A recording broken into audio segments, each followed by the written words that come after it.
gosh, these are so stinking cute. Woolly time. And apparently a motorcycle. Hey, what's up, garden friends? Jeff here. Everybody doing well? I'm at Lowe's. If you couldn't tell, I'm at Lowe's. I am slightly overwhelmed by the selection. I'm not used to this. It's early April, and this place is popping. I mean, they have so much. Like I said, this is overwhelming. That's a really pretty catch fly, isn't it? The variegation on that. Great color. I just stopped in to grab some little things to hopefully put into the pop-up pond thing that will probably be in this video. It might be its own video, actually, because I already introed that video. I started recording, and I was like, hey, what's up, garden friends? I don't know what kind of disaster I created by doing that. That's pretty. I like the variegation. Soft. I mean, look at this. Is this just what it's like to be a Zone 7er? Where they actually have plants out at the nurseries?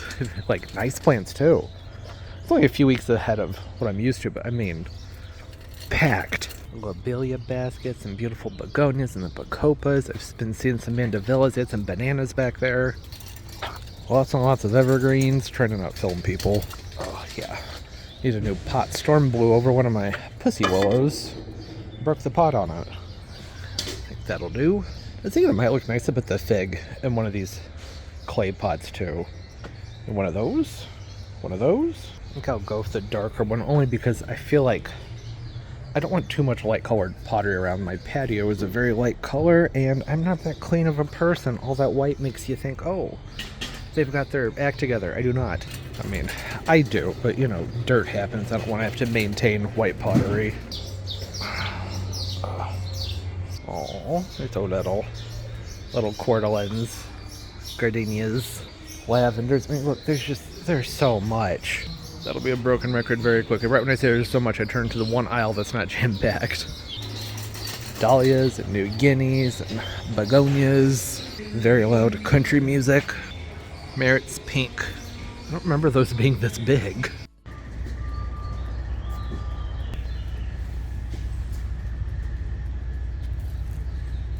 There's those bananas. How about that clearance section over there? There's somebody shopping, so I'm not gonna talk waste up. It was just a pile of plants. It's not normal. Alright, I've gotten what I need. Also, I know it may seem like there's not that much going on here. These carts right here just keep going through the parking lot. I wasn't filming out, there's too much traffic, it was too loud. It's just annuals. I'm gonna go back to the house and see what else I can find or do. There's some things I need to do. I got distracted by the euonymus and lost myself. I'm thinking about planting some Eliangus this year. Give those a try.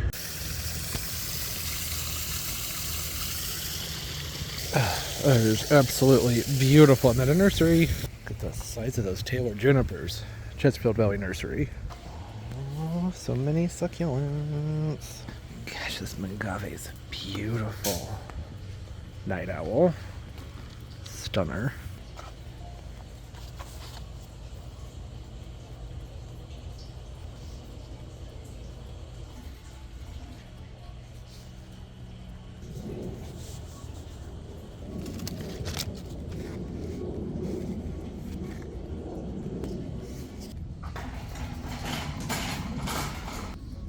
Look at the little baby Washingtonias. Oh, I love those. Don't see those up here very often, especially for that price. Sorry, I'm whispering. It's really quiet and I feel really awkward. Just got some good stuff in there, didn't they? I wasn't talking because it was all right next to the cash register, so I felt really weird. Love these. Absolutely love these. This is Orange Fire Up. Or original Orange Fire Up. Yeah, these are awesome. And they're actually the whole reason I came here. They posted these on Instagram and I said, yes, please.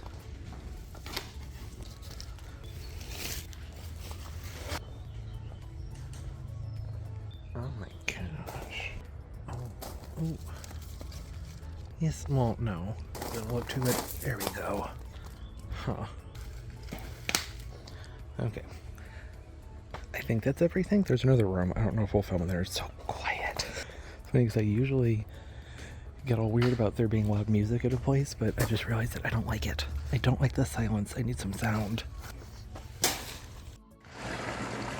Whew. Hell, it's been a busy few days.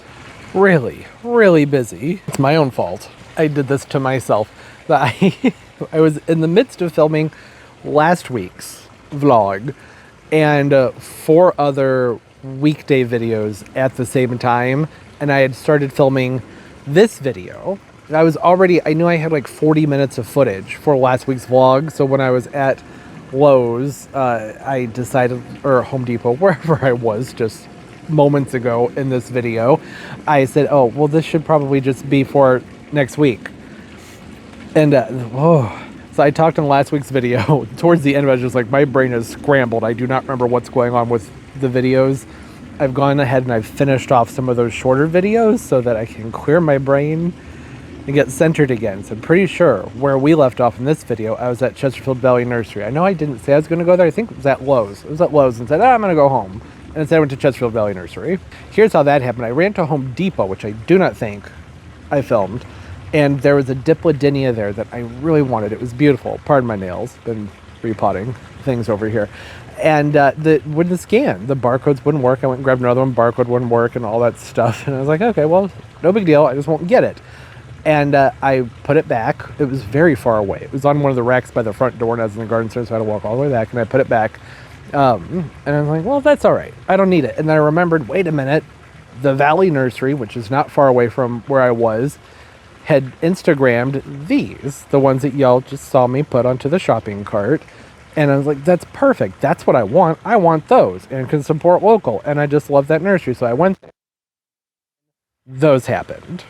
They're absolutely beautiful. I'll come back over or get closer to them so we can have a better look at them. They got on down here. Gosh, the color on these is just phenomenal. It's that nice yellow with an orange on the outside, and they fade to that beautiful coral color. And they even have even more of that intense coralness on the blooms when they're opening up. And even the buds are beautiful. Look at those buds. Absolutely fantastic. I love all the different colors you get on this one. It is a Diplodynia, so shouldn't really want to vine, but y'all know how Diplodynias be. Sometimes they just do their own thing, and sometimes they want to climb. I'm pretty sure I showed the tag already, but it's the original Fire Up Orange Mandevilla. It's not a Diplodynia, it's a Mandevilla, never mind. That's what I said. It's a Mandevilla, not a Diplodynia. What are you talking about? Get your head on straight. And then the Ginger, which I'm pretty sure I showed this in last week's video when I was comparing it to my other Alpinia that's over by the dolphin fountain. It's the biggest one I've seen at the nurseries, so it'll just have to do. Has a good variegation on it, but it's not gonna really compare all that well symmetrically to my other one that's over here, but oh well. That's okay. I could divide my other one to make them fit together better, but then you have to wait for them to reestablish themselves and start growing, and that takes a long time. I'm probably not gonna do that. We'll just have mismatched gingers this year. I'm not really all that bothered by it. I think it's fine. Okay, and then over here, into all the chaos and the rubble, and I can only get around to planting all these things too. I've been sitting, working on last week's video, trying to get through that one before he was gonna come over here and talk about these things. What are you doing? Second I sit down, got a dog nose right in my ear. The Washingtonias, these, they look like Robustas, but kind of hard to tell. Could be full of, probably not. They have more of the red on the spikies. See that, the coloration, that reddish there? Usually means it's a Robusta, but between the Robustas and the Filiferas, there's a lot of crossing with those nowadays, so none of that really matters. Nice drought-tolerant, heat-loving palm. They can take a good amount of cold in a drier climate. So here, no, it's just not happening. They have to stay dry. They can go dry and cold, but wet and cold, no. Nope, they'll die. The thing I love about the washies is that they grow so freaking fast. They are very quick growers, and they just look stinking cute. They have really nice texture on the foliage, the little plant hairs that stick out from up there, the reddish hue to the trunks, and like I said, quick growers. And usually, not always, but usually relatively inexpensive. And the last time I saw these at a nursery up here, they were $99.99 for this exact same size. That's why I snatched these up, because these are the same prices that they should be when you're down shopping in their native area. They're like 30 bucks, something like that. But I mean, back in the day, they would have been like 12 to 18, but that doesn't matter. Not gonna go into all that. Love them. Glad that I got them. Then the rest of the plants that I picked up from Lowe's and Home Depot. Oh gosh, well there's a whole bunch of stuff here. Where do I start? How about with this one? It's already grown since I brought it home just 4 days ago. It's probably doubled in size. This was down here when I picked it up, and now it's all the way up here. It is an absolutely beautiful heaven sent pulmonum Jacob's ladder. I can say that much better, right? Jacob's ladders, they're great plants. This is so dirty. Am I gonna be able to read any of this? Probably not. I got mud all over myself now. 15 inches by 18 inches, or no, 18 to 24 inches is what that says. That was the spacing, the minimum on that one. There are 3 to 7, so really hardy. They do okay here, even though this is zone 7, but it's not really. They do just fine. Full sun to part shade. I usually put these in spots where they get a good amount of morning sun and then pretty dark in the afternoon. They can take more sun than that. It's just that's how my yard works. Oh, this one, it has a really pretty bloom on top. Isn't that nice? You see it with the purple? Nice purple, which looks like a hint of white on the inside. I just like a Solomon seal for the texture. They have great texture. It's very fern-like, kind of ethereal. It's airy, and it's just pretty. I just love them. Absolutely love them. Did I call this a Solomon seal? I may have. Jacob's ladder. I've had Solomon seal on my mind lately. Oh, and I did grab a cat's pajama Nepeta. It's back there. I never do well with them. I don't have enough sun in my backyard for them, but I buy a new one every year and put it in a different spot. Just think, hey, maybe this will be the year. I don't know why, because clearly they want more sun than I can give them. You know, the trees have grown, and I'm on a hill, so it's not just trees. There are homes that block the sun part of the day. But I just figure, hey, why not? And I have had them come back, just not with much vigor. This was a nice big one, so I went ahead and I grabbed it. Anything for the pollinators, right? I also grabbed a few of these ground covers here. This is a ground cover that I have been in love with since I was a kid. So I'm really happy to have them. I think that this is a ground cover that might upset some people. Ground covers can be controversial, don't care how you say it, because sometimes they can be deemed as invasive. This one, I don't think it's invasive. Did some Googling on it. Doesn't appear to be invasive, but I do know that it can be a bit of a thug. So it's a good spreader, and this is a gallium. It's a sweet woodruff. They have a good spread to them. The thing I love about them is, one, well, the flowers are nice, right? You get those spring, early summer flowers on them, but the foliage, look at how cute the dang foliage. So these spread out into they'll make a nice big mat on the ground. I think they only go about 8 inches high. I remember the one time I've had gallium or applied them for somebody else, they ended up getting kind of tall, but I think it's because they were getting more sun. 10 inches, height 8 to 12 inches. Yeah. So I think this is a plant where actually with less light, they should have more of a stout height to them from what I'm remembering. And they smell wonderful. And most things that I know about the gallium, people talk about how you need to dry it and everything to get the scent out of it, but I can smell it. Here, you sniff, I'll sniff at the same time. Yeah, I can smell it even though it's not crushed up. Some people say it smells like hay, or hay with vanilla, like freshly chopped hay, or like a freshly mowed lawn with a hint of vanilla. To me, it smells like green and sweet. I guess that would be vanilla. I got these to dot around various spots in the garden. It's a good filler ground cover plant that just fills in nicely. I also grabbed another two. Actually, I'd forgotten because it's been a few days. This is a purple dragon, lamium. Really great in the shade because look at all the color they have on them. This highlights itself in the shade. Stands out really, really well, and they're great spreaders. So I have 2 more of those. I say 2 more because I have one that I planted not that long ago. And then I grabbed, 2? Yes, 2. 2 of these lavenders over here, and I'm pretty sure these were in the video. I think. Maybe they weren't. They probably weren't. Intense purple lavender. I think maybe I talked about them in last week's video for a moment. It's just a lavender with a really nice scent to it. And all lavender smells good, right? Well, for the most part. There are differences between the English and the Spanish and whatnots, but this one, it's sweet. It has less of a kick to it. I don't know how to describe it. I feel like lavender sometimes almost has a tang to the fragrance, if that makes any sense at all. Whereas this one I'm getting much more just sweet. But kind of like vanilla-y-ish, like sweet vanilla lavender. Yeah, less of that, you know what it is? It's less of a citrus. Lavender has hints of citrus, I would say. And that's part of that tang I'm talking about. And this has that, it's strong, but it doesn't have the kick to it. It's not as stingy. kind of smell. And it, what's the word? I don't know. It clouds nicely, effervesces. No, that's probably not it either. It comes out nicely. I can smell it from far away. A lot of lavenders that I've grown, I have to get pretty close to them to smell them. This one from all the way up here, when I'm playing with the green stalk, I'm like, oh, I can smell that lavender, and it's all the way down there. So that's good. It's not even in full bloom. Actually, it's just in bud right now. So it'll smell even better for the most part when it blooms. Although, you know, I just realized something that I'd never put any thought into. Lavender just smells good. The foliage on lavender smells great. So all these years when I've been sniffing the flowers on lavender, do they even have fragrance, or am I just smelling everything from down below? Never paid attention to that. I don't think that there's an extra fragrance from the flowers. Maybe they put out the same fragrance as the foliage, but I don't think it's extra.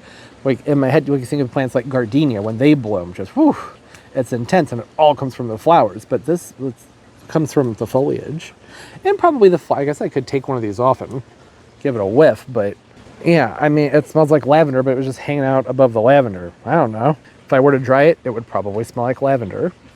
That was too much of a detour into my ADD, I'm sorry. Oh, and this guy right here, lemon lime Nandina, 3 to 4 feet high, 3 to 4 feet wide, part shade to part sun, excellent plants. Ugh. In spots where you want some height, something that'll fill in fairly quickly, and it's one that's more controlled. Some Nandinas can go kind of nuts. This one's supposed to have a nice, well-behaved habit to it. Very graceful foliage. I guess I could get closer. Everything in the background is a mess right now. I'm on my cushion. I don't feel like getting off my cushion. You see that? The new foliage comes out that lighter chartreuse green, and then got the nice dark foliage underneath it. That would look nice in the shade garden that is yet to be built back there. Okay. Feels good. My brain has been on this video even since I was filming last week's video. So I'm glad to be doing this. Oh, and I grabbed an Empress Wu Hosta because it was like 15 bucks and huge. So I said, okay, I'm good with that. I'll take an Empress Wu. I can think of lots of spots where I can squeeze that in. Squeeze in the massive 30-inch Hosta. I was actually thinking down on this end. Whoa, that was extreme. Right by that piece of lava rock just up on that slope. I think that'd be really pretty. All right. Now, done the shopping, showing everybody the plants. I am obsessed with these mandavillas over here. Now, to start planting some stuff. Not now, specifically. It's going to have to be later, because it's getting dark right now. But I'm going to maybe place some things around. I also have, I think these will have been in, not the most recent Wednesday video, the Wednesday video prior to that one. I have some shrubbery here that I got from Richardson's Roots. So whatever video that was in, that's these. So Screenplay Holly, I think I'm going to put that right there. And then I have two, doesn't look too hot right now because it's all blocked up by that bougainvillea. Two of the not Quickfire. Who are you? Yeah, Quickfire Fab hydrangeas. I need to get planted. They're a nice good size too. Nice big plants. And then that camellia from that video, I'm going to keep potted. It's a zone 7. I'm, not really zone 7, but I am, but not really. Camellias are really easy to keep potted. Main thing is to just keep them away from harsh winds and the wetness during the winter. When it drops below like 15, I'll probably move it inside because it'll be in a spot, it'll be in a pot. It'll be more exposed. Okay, yeah. All right, that's everything. Let's start getting things in the ground. It is an absolutely beautiful morning out here. It's crisp and cool. I mean, I would like for it to warm up, but I'll take it. The sun is out, which I'm trying to make sure to really appreciate because the way things have been lately, it's looking like we're going to have a lot of rain. Had a couple weeks of rain at the beginning of the month. Looks like the last 10 days or so going to have a lot more rain, which is great. That means it's the perfect time for planting. You have an obsession, and it's kind of getting on my nerves a little bit, making me paranoid. Turbo, why don't you back off? Back off. Just give him some space. No? Okay. He's not harassing him too much. He's just staring at him. There was something that I realized last night that I should talk about with this plant. The Nandina. Nobody calls it Nandina. I'm always on the defense, ready to come for people who want to correct on the pronunciation with silly things. So this plant right here, these can be invasive. It's something where it would be smart to look up for where you live to see if it's okay to plant these. They can reseed and spread fairly heavily, and they produce a berry in the fall into wintertime that's toxic. Have I sold you on the plant yet?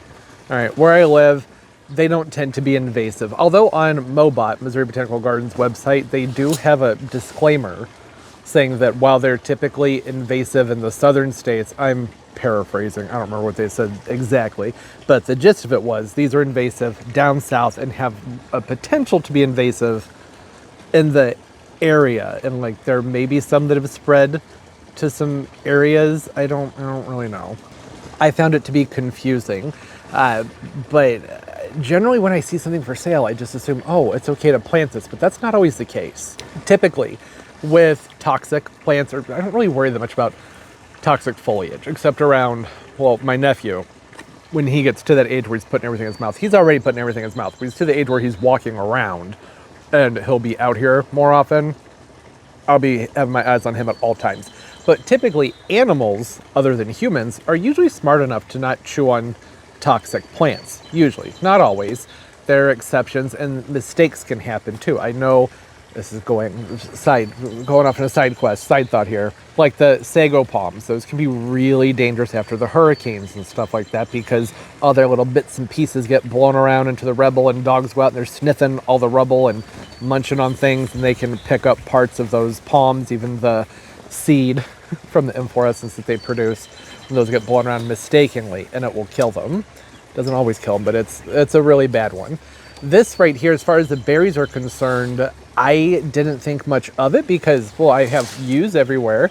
Yews can also be invasive, not in my area. They're not invasive at all, but there are areas where they can be problematic and toxic to deer. Some deer don't know not to eat them, apparently, but the deer don't ever come back in my backyard. I don't see deer very often, period. When I do, they're never in the backyard.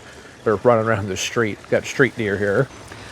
The point here, though, is that the berries from this can make birds sick and even kill them. Specifically, there's a type of bird that I don't remember the name of. I looked it up. It doesn't live here.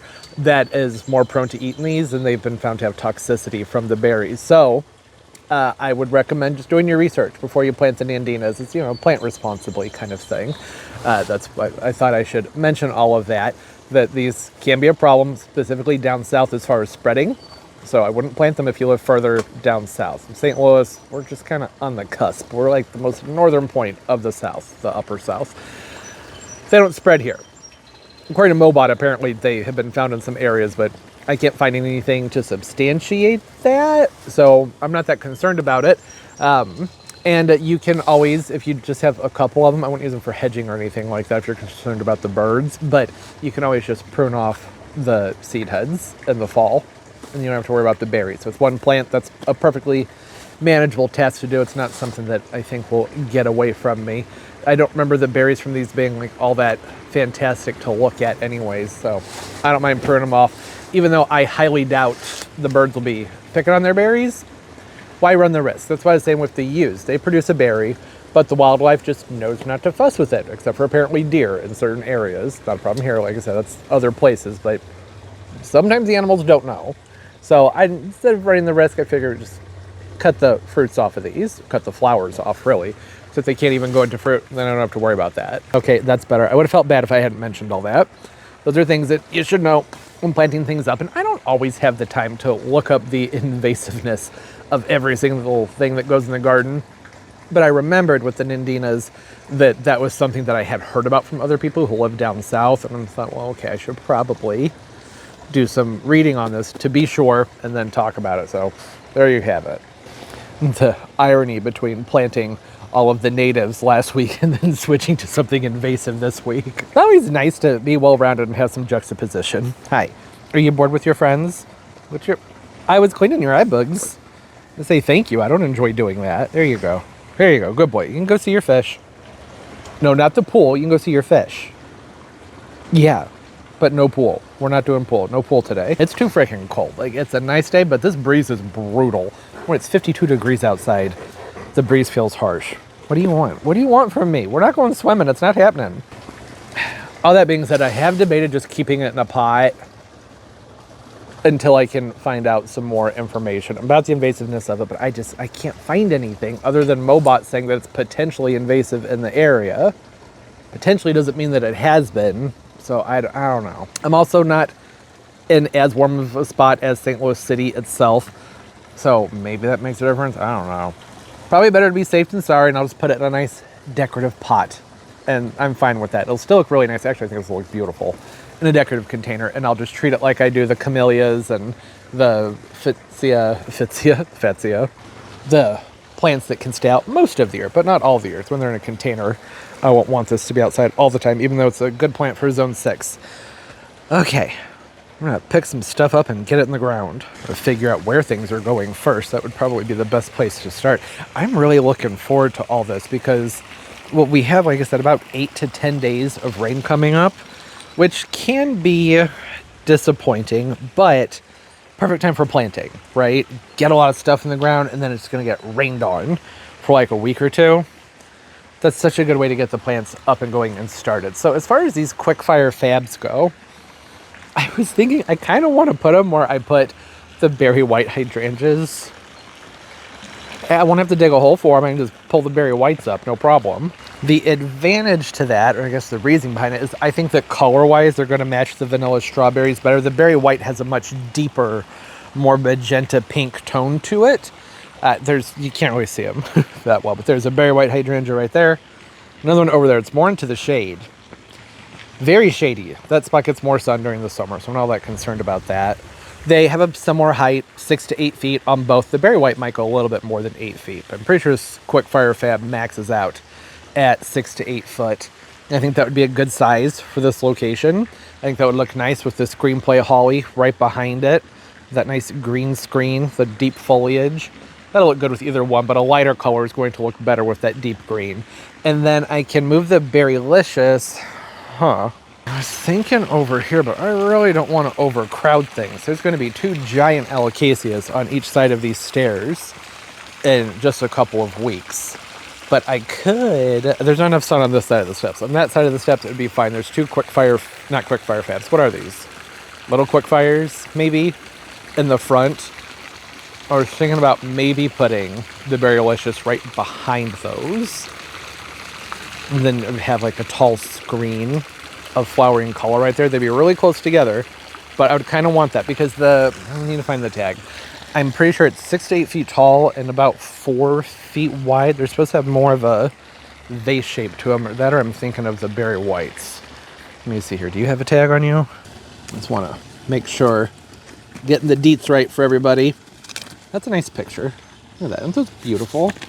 Beautiful flowers on this one. Yeah, 5 to 6 feet. Huh.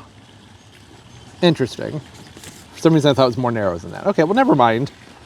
They're just going to be planted really close together if I were to put them up there. I'm talking about the quick fire fabs. The Berrylicious. Oh, good. This still has a tag on it.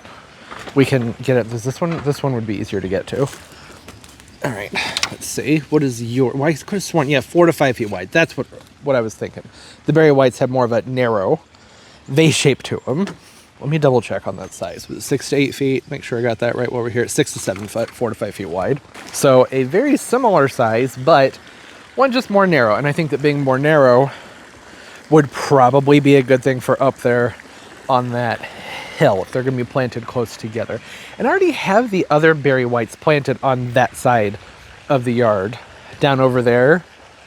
And it's going to be a few years until you'll be able to stand here and see them in bloom from right here and down there. They're going to have to put on a few more feet in size, but I would like for that consistency. So I would have the berry whites down here and have them over there. Only reason that I even have the berry whites where they are is because I was having trouble finding the quick fire fabs. And then I found the Richardson's Roots place that had them for a great price and we're able to ship them out in a nice big size. And that changed everything. Only downside is these are a little bit smaller than the berry whites. Berry whites have some more growth on because I got them last year. And I kept them going and started them earlier too in the cold frame back there, but I think they'll catch up.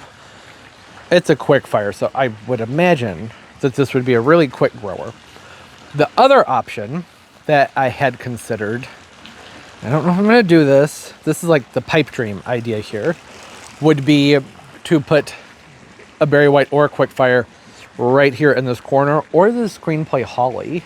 Probably not the screenplay holly, because I already have the it's not a podocarpus, the Japanese plumule, the fastigiate, upright in this spot, and I think the screenplay holly may get lost with that, but this would be a good spot for the screenplay holly because it's nice and sheltered from the breeze that comes from the northwest, which there isn't that much northwest breeze during the summertime, but the winter's when I'm concerned about the breeze, and a lot of the wind comes sweeping through this direction. That would get a nice block from that. It's just a nice warm spot. I mean, heck, the cannas have been coming up for like the last 3 weeks back here, just because it turns into an oven. You see them? Canna. Looking good. Gonna be digging a lot of those up here. Could have shown you one of the ones with the leaves on it. Also considered, I know, I'm just going, but I like to think these things out with y'all. Was thinking about putting a screenplay. Look at, why are you all smashed up there? I didn't realize that anthurium was leaning so much. Screenplay holly might be nice actually just over here. And if it does well in the winter, maybe getting some more and just letting them go down this wall to cover things up. They prune very easily and they're a quick grower. And I'm always talking about how I just want more green out here. So March and April, perennial shrubs, trees, that's what I like to mess with out here. Doing it big this year as far as all that's concerned. And then from that point on, do tropicals and annuals, and the fall can get back to more shrubbery. It's just, this is the time to look around and go, all right, where do I need more spring flowers? Where do I need some more filler and privacy? And you can see these beds just look dead and empty for half the year because so much of what's here dies back to the ground during the winter time.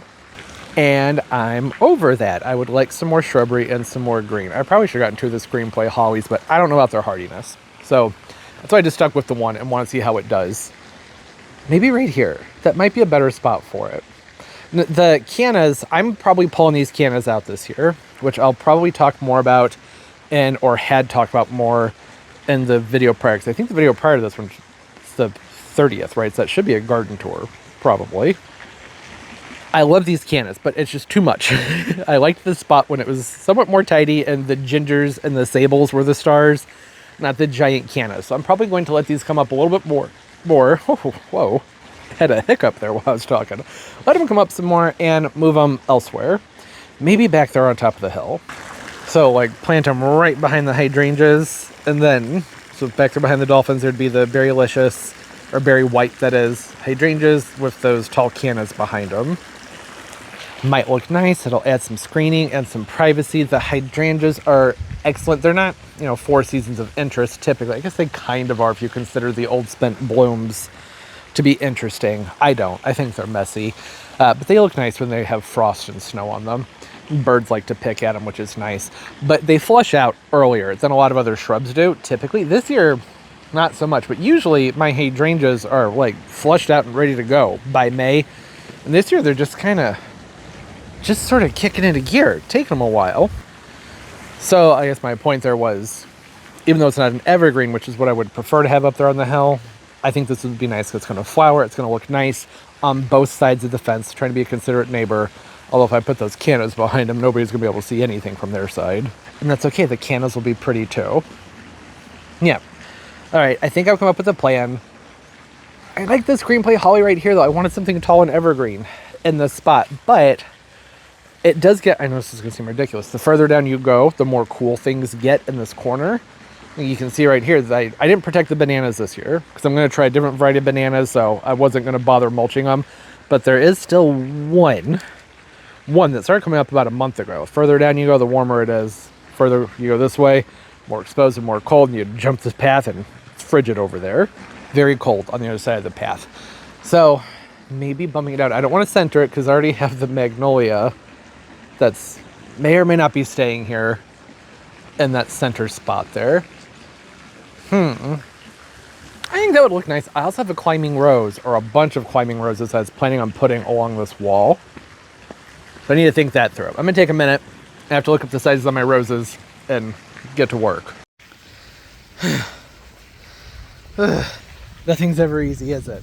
So, I came up with a plan. I started going around testing the soil in certain spots because I realized those berry white hydrangeas, I'm not going to be able to dig holes big enough for those up there. There's no way.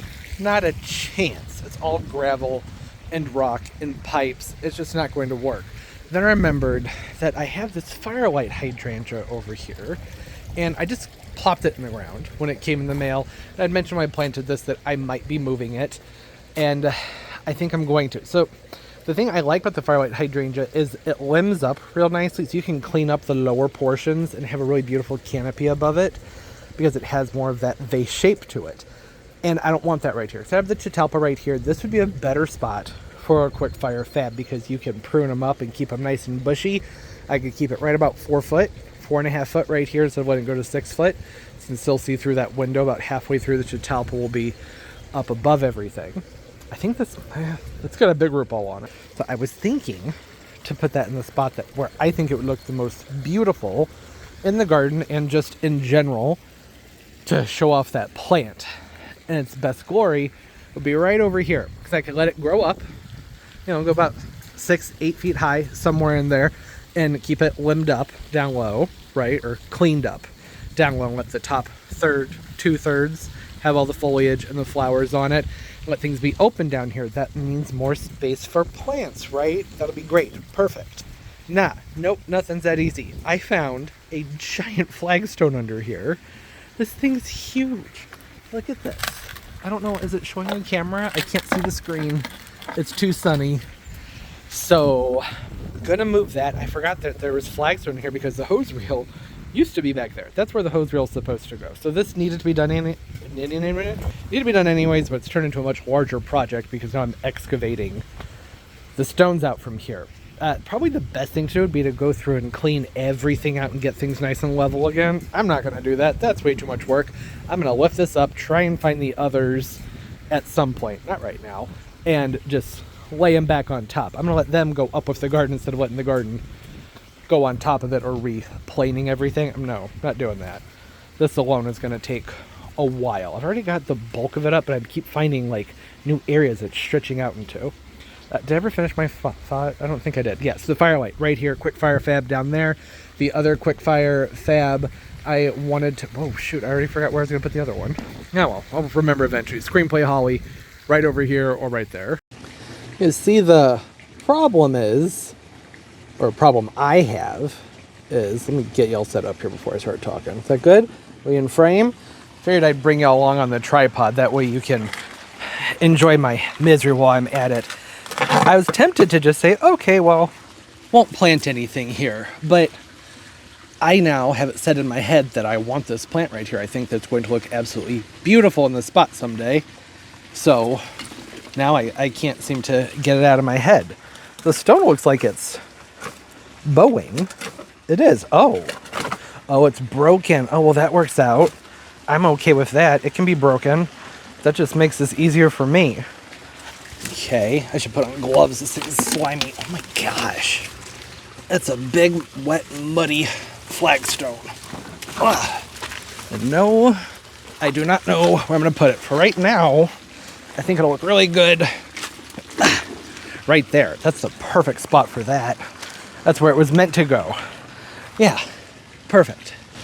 Did just realize one thing though, and it's that this spot, I think this hydrangea would just be absolutely fantastic in there. It'll still be easy to get to these things once this grows up and reach right through there. But this is a really nice protected spot, which I talk about all the time whenever I'm over here working. Might be a good place for a palm tree, like a little windmill palm, or heck, maybe even one of those Washingtonias. It's right next to an outlet in case I have to use a heat cable. It's up against a nice flat wall. I could do a lean-to over whatever goes in the ground right here. But I really have my mind set on this firelight situation too, though. You know what? Forget about it. Maybe just do both. Why not? I bet I could make room right past the hydrangea for the Washingtonia. And we'll just see what happens with it during the winter time. I would actually prefer the Washingtonia be planted fairly close to the sable palm over here because I have a big kind of teepee-shaped greenhouse that can go over it for several years. The Washingtonia will grow out of that fairly fast. That's a loud jet. I'm going to keep talking through it. Wonder what the ground's going to be like over here. Be a lot of pipes and mud, I'm guessing. Wonder where this goes. Should probably go into this fairly slowly. Oh, it's mostly gravel. That's great. Okay, this is gonna take a long time. I'm not gonna film it. It'll be really boring. You have got to be kidding me. Another one? What's the logic behind that? You see this? Look, there's another stone under here. Why?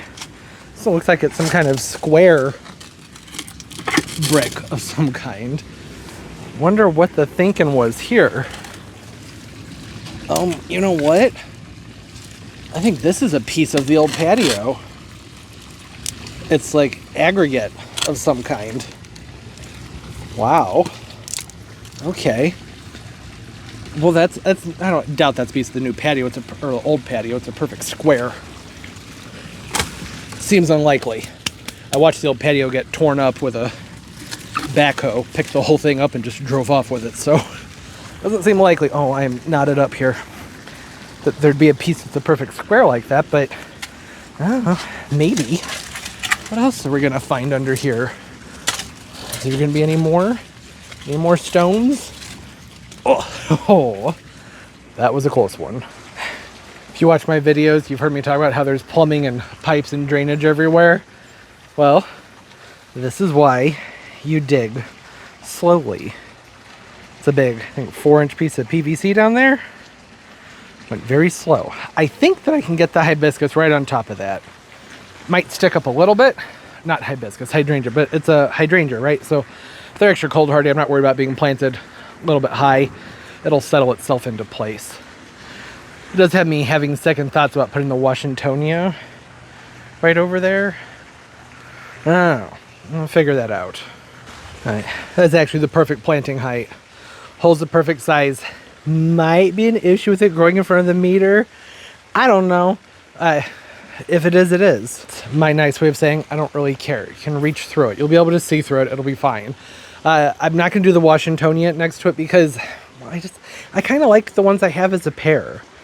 And even though I may not end up keeping them right next to each other, I don't know. I just want them to stay together. And if I were to put a hardy palm over here, I would want it to be something larger than those over there. Something that just has more of a start on it, some more girth to it. I already have the sables there, so it's not really necessary. And wouldn't even be able to see it from this side of the patio, from over here. Wouldn't even be able to tell that that palm was in the ground. You have to go through a lot of work to overwinter what goes over here, so not going to do that. I'd rather try something more hardy that won't require as much work, like a windmill, maybe. Okay, that's done. I'm so happy to have that done. Yeah, there's some damage here, some collateral that came with getting it done, but that's okay. I can pick that up, stuff that need to be done anyways. And now this right here, I think that should just, okay, well, that's fine. Pot fell off, it lost its pants, but that's okay. This should, well, actually, it's probably, should have brought a shovel over here. I don't think that's going to fit right into the hole, but, oh yeah, I just use my hands for this. That's doable. Maybe, actually, might need to go a little bit deeper. The root ball on the Firelight was wider than this one, but not quite as deep. Let's see. It would be awesome if this just fit right into place. Underneath the drip. Oh yeah. Yeah, that'll do. That's good. A little bit high, but that's okay. It'd be totally fine for the plant to be a little bit high. It's a hydrangea, it can stick up some. That won't be a problem. There we go. Yeah, that's gonna be much better in this spot.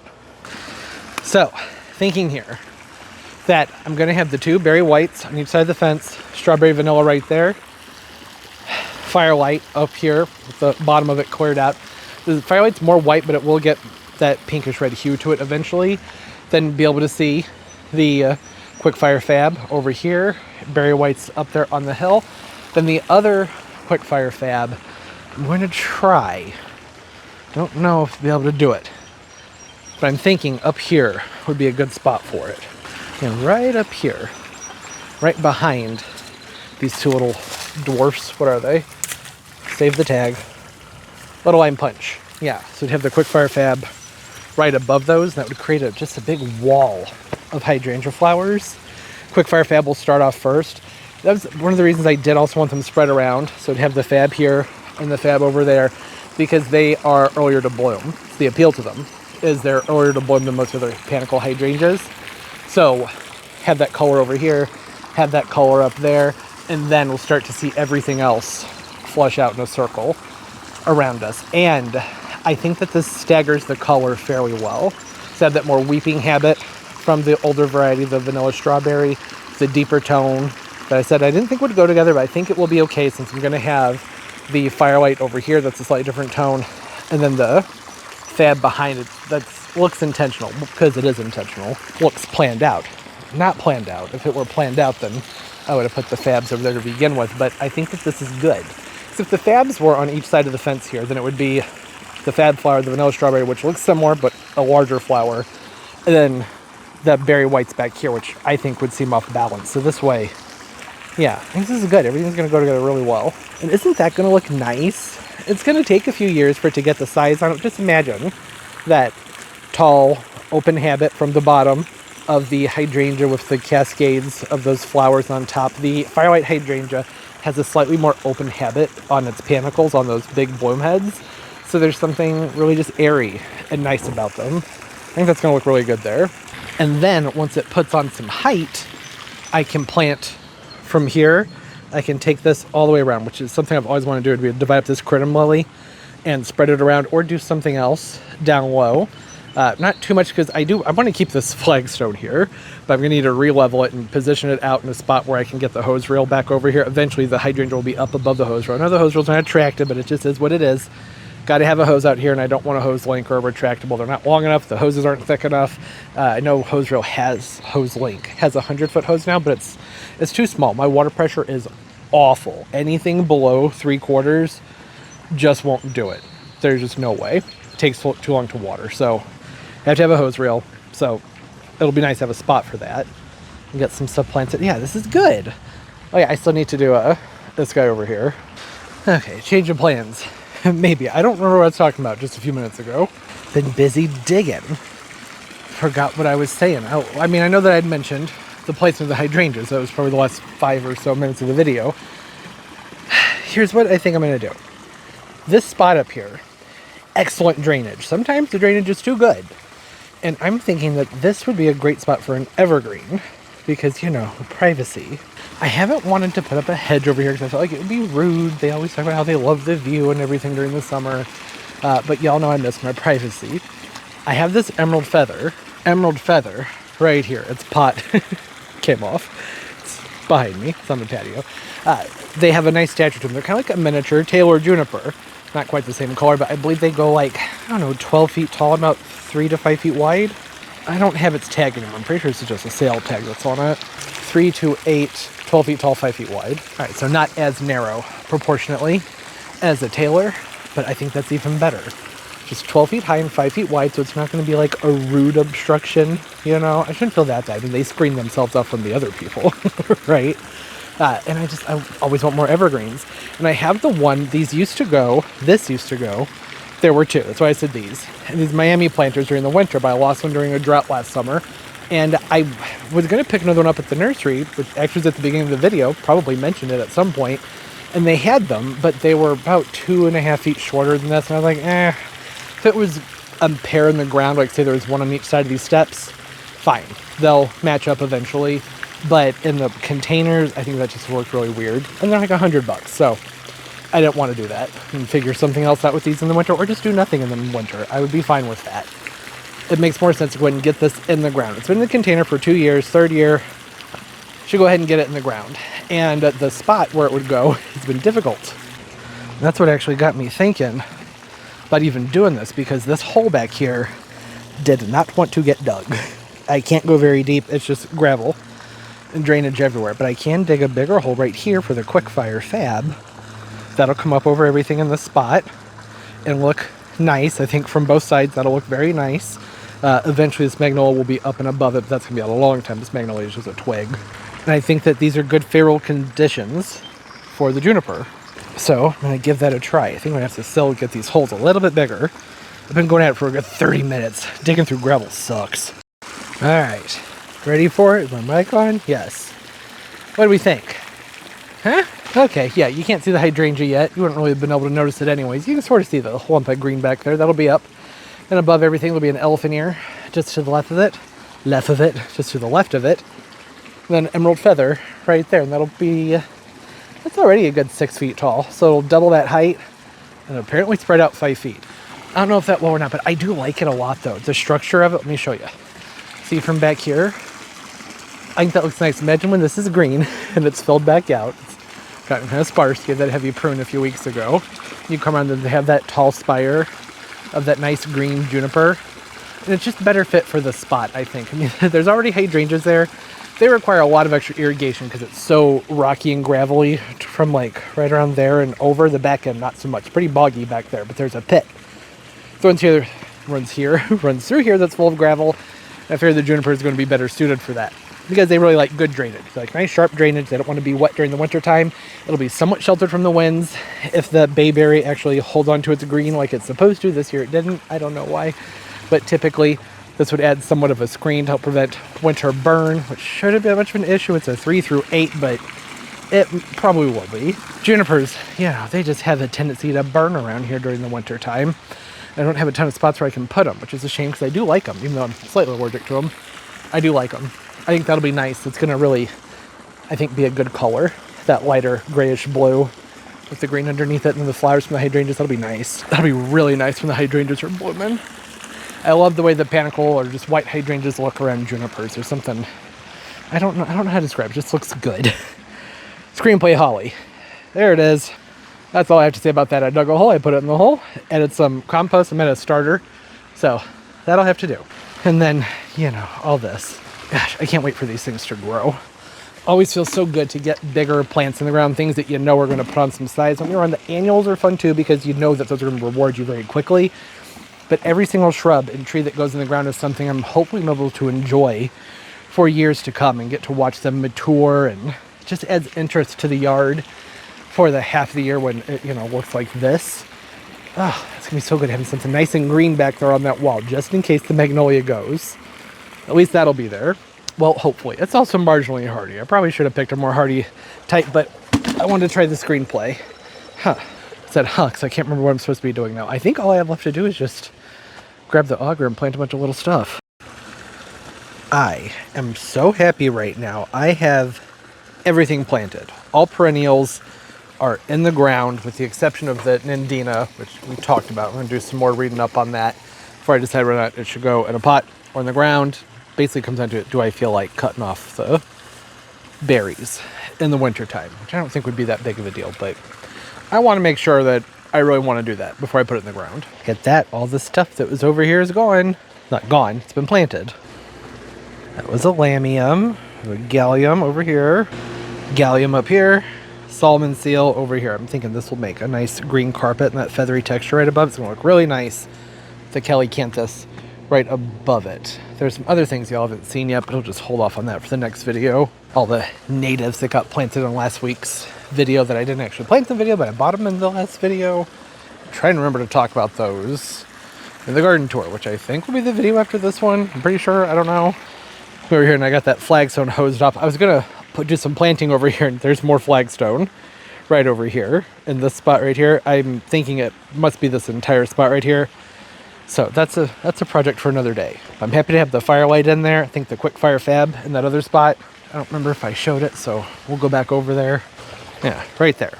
I think that's better suited for this location than the firelight. Like I said, with the firelight, I wanted it to get nice and tall, which just that wouldn't work here.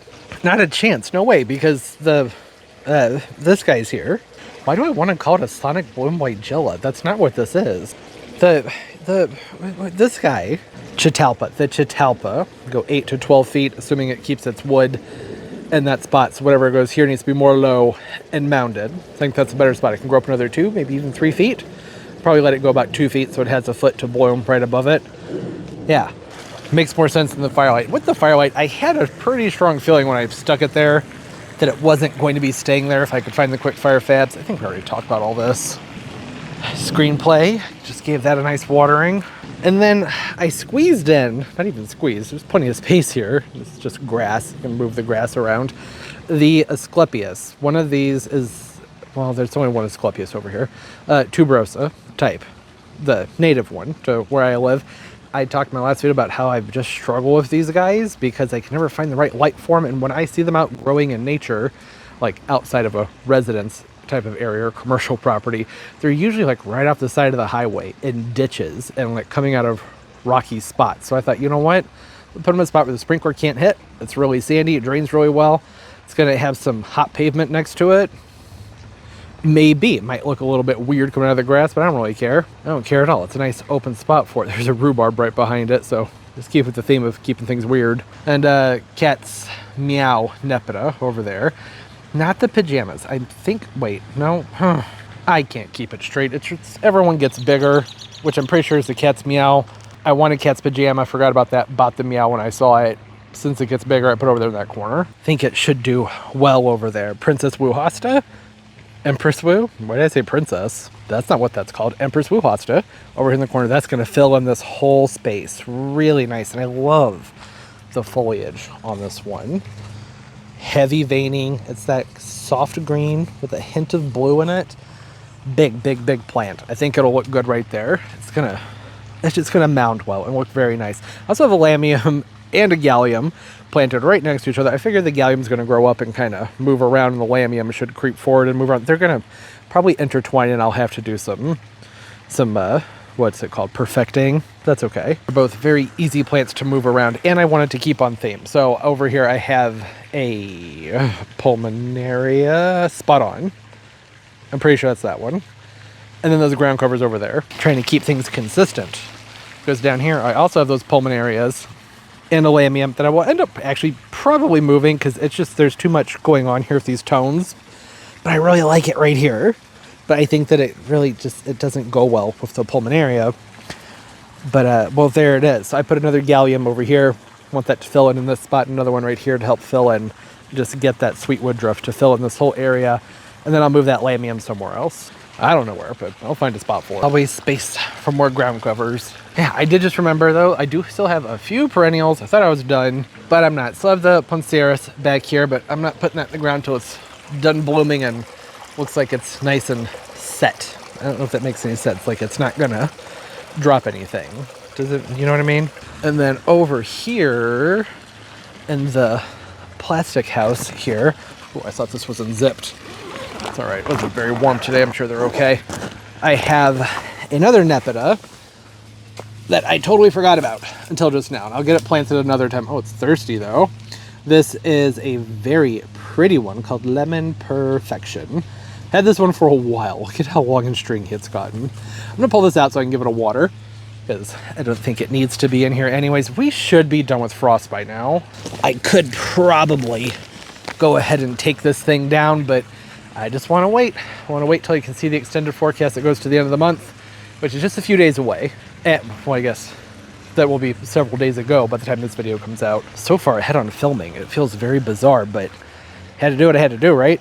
Wasn't sure whether or not I was going to be able to film it all next week because of the weather, so that'll be nice. We'll do other things next week, like edit. I have so many videos I need to edit. That'd be good. Isn't that so pretty, though?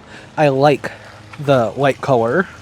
That chartreuse green with the light purple. I think that this is so freaking pretty. And I think that this is a new one for 2025.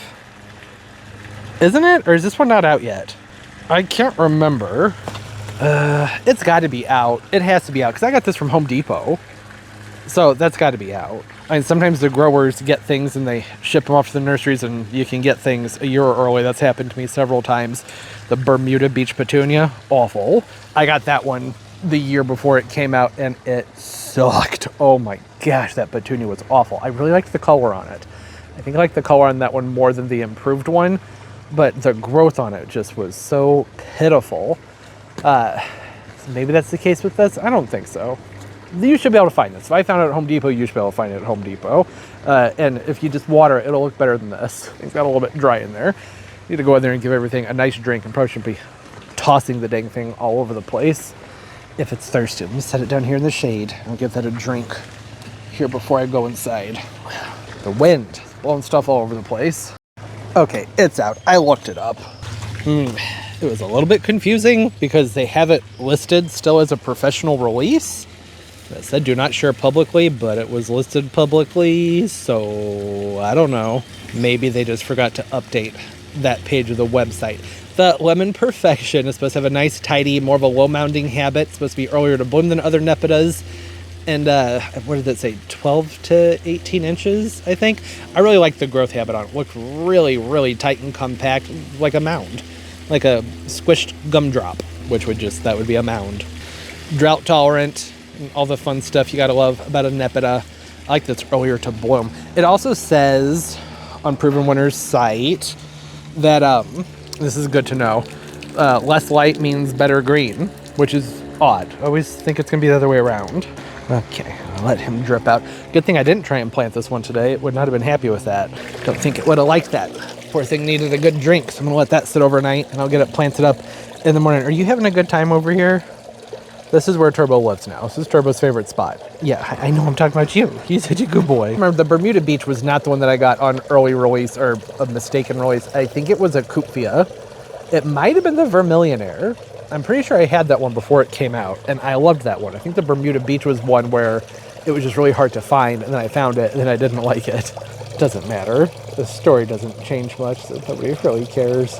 I do have 2 plants coming in the mail. They're supposed to be here by now. That's what I was waiting on to finish the video, but they haven't shown up yet. They're plants I'm very excited about. Really, they're ones I've wanted for a long time. One of them I've wanted for an extremely long time.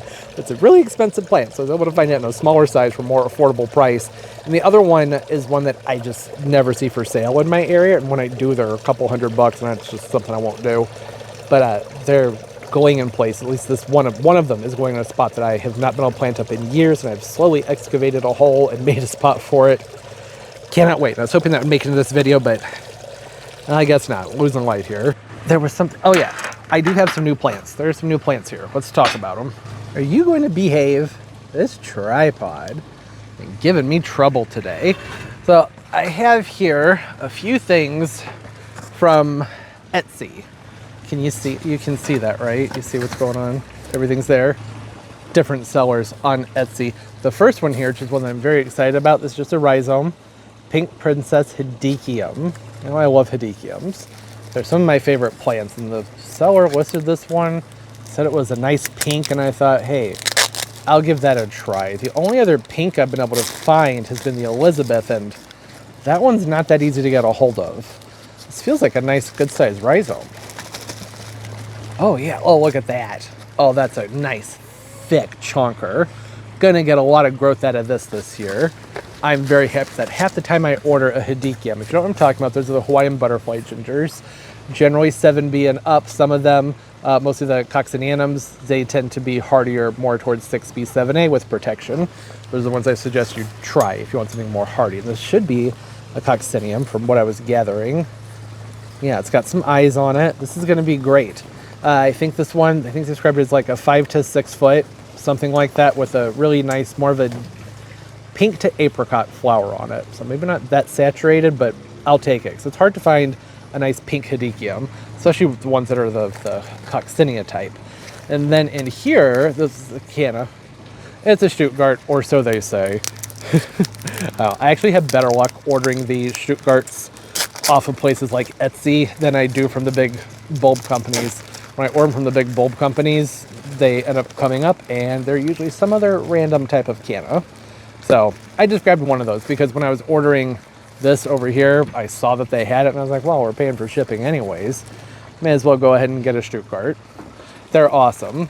And then from Holland Bulb Farm, that's what this box is from, I have 4 of these cute little teeny tiny corms of Sweet Memory curcumas. Hidden cone gingers. Love the curcuma. Sweet Memory is up there with my favorites, and they're relatively cheap to order from them. I think they're like, I don't know, $8 a pop. So I ordered 4 of those. I have some in the grow space that are starting to pop up. I'll be able to get those outside in about a week or so. I guess from the time this video comes out, maybe they'll be outside by then. I don't even know. I don't know. I think at some point I'm going to have to take a pause from vlogging so that we can all be up to date with what's happening the week prior. I like things more into that rhythm. Then I also have this guy right here, which I don't remember who I got this from. I cannot remember. I have no idea. But it's a Black Lava Colocasia. last year I grew the Redemptions, or maybe it was the year before. I think it was last year. I had the Redemptions. I had them a few years prior to that, but I just had one. And last year I had a few of them, and I just wasn't crazy about that colocasia. It just wasn't working for me. The Black Lava looks fairly similar, so I'm not really sure why I got it. It's different. It looks like it has a deeper tone to it, and then instead of there being just a big red blotch in the middle, there's more of a reddish pink vein that comes out fairly far on the foliage. And I'm like, okay, that might be neat. Let's give it a try. So that's what we're doing here. Gonna give it a try, see how it does. It's just a little, it's just a little thing. It's got that gel on it, which is fine. Probably what's kept it alive, because I got this several days ago. You can see it was still in its plastic. Things have been very busy around here the last week or so. But I don't know, I feel like I should pot this up, but I don't think it's ready to be up potted just yet. It really doesn't look like it. I mean, look at that. This is basically just a plug stuck into some soil. Yeah, I don't know. But the problem is if I keep it in this tiny pot, it's going to get blown over and knocked all over the place. So maybe I'll just move up to a larger pot. Same thing with these. I am going to go ahead and get these going. I will probably end up, I don't know if I want to pot this or put it in the ground. I know I want to put this one in the ground. I don't know about this one. I don't know. I'm going to figure it out. Those are things to think about. It's nothing that really needs to be in the video because, well, you're just not going to be able to see much, are you? It's just a potato-looking thing and a root-looking thing. They'll be underground. So that won't matter. Same thing with that. There's not much to look at yet. But I thought I'd share those with y'all because they look like some fun plants. Now that I have everything planted up, I am going to start working on labels because I have somebody who really likes to help me outside, and I appreciate it. But they also think everything that's not a palm tree or an elephant ear is a weed. That's why I don't have a ton of perennials, because they end up getting pulled. So I'm doing labels this year. I have these things. They're nice, I think. I don't know, they're nice enough. They look like this. And they came with a white paint pen that actually seems to be holding up fairly well on them. Problem is my handwriting, terrible. So these aren't going to look pretty. But at least if there's a label over all these little things I planted, like I'm not worried about the juniper or the hydrangeas, but really the lamium, they might think that's a weed. Definitely they'll think the nepeta is a weed, the asclepias, all those things. So gonna get labels on them, and they may not need to be permanent. Eventually I think that person will start to remember after they see the names on things all the time. And I have a couple plants that I want to label, things that when I do garden tours I can never remember the names of, like the hosta that's down there that I'm pretty sure it's called Time Travelers, but I don't remember. I will have looked it up before the garden tour. I'm almost positive it's Time Traveler, but I'm not totally certain. And it's not a rare plant, but I only know of one place you can get it, and it's not cheap. So I think it would be worthy of having a label on it just so I can always remember, like, don't get overzealous with mulch over here, and just be careful with what happens in that spot where it is. It's down. It's all the way down there. And those sorts of things. Yeah. All right. Hey, hope everybody's doing well. Thanks for hanging out. I feel great. Got an awful lot done out here. Weather's been fantastic. I love all of the new plants. The gingers and those mandavillas, they are beautiful. Absolutely stunning plants. I love those cute little Washingtonias too. Did you understand what I was saying about not wanting to put those little puny Washingtonias over there? I just think something with some more heft would be better. And I like them paired up. So, and they also look really cute in pots. I don't know, I didn't want to put them in the ground. That's all there was to it. I just didn't want to. I think there are better options for that spot. Or maybe when I go back there in a week or so, because I'm going to go back because I have some heliconias ordered from that nursery. Maybe if they have them still, maybe I'll grab another one sticking around. Who knows? Never know what's going to happen this time of year. All right. Hey, thanks for hanging out. What's going on in your gardens? It's almost May, right? Yeah. Yes, it's almost May. Remember, this video is filmed about, I don't know, nearly 10 days prior to when it's going to come out. But I will fix that. Eventually, things will be just within the 5 to 7 day window like they used to be. But hey, at this time of year, when this video is coming out, lots of exciting things are happening. At this point, while you're watching this, I will have seen the forecast to know whether or not the plants can come out. I actually wanted to move some things out for this video, but I decided not to. It just didn't seem like a great idea. I already have a couple bromeliads out, the bougainvillea, and a few other little things would be easy to pop into that greenhouse or back into the garage if I need to, but I just want to wait just a little bit longer and see how stormy things are going to be. It's looking like we're going to have some pretty nasty weather for a few days here. And some of the plants, you don't want to just move them out into that severe weather. They'll just get all weird. You know, the thing where they go limp and just live. They look terrible. I ordered some new stuff to put up here also. So that's been bugging me. Like, everything looks so pretty and so nice. And then there's that. No, it looks terrible. Ready to get that fixed up. All right. As always, and most importantly, everybody, I'm gonna zoom in on Turbo's face, but he ran away. Keep on growing. Get the floof. Kitten. Nothing? There she is. Bye. Bye.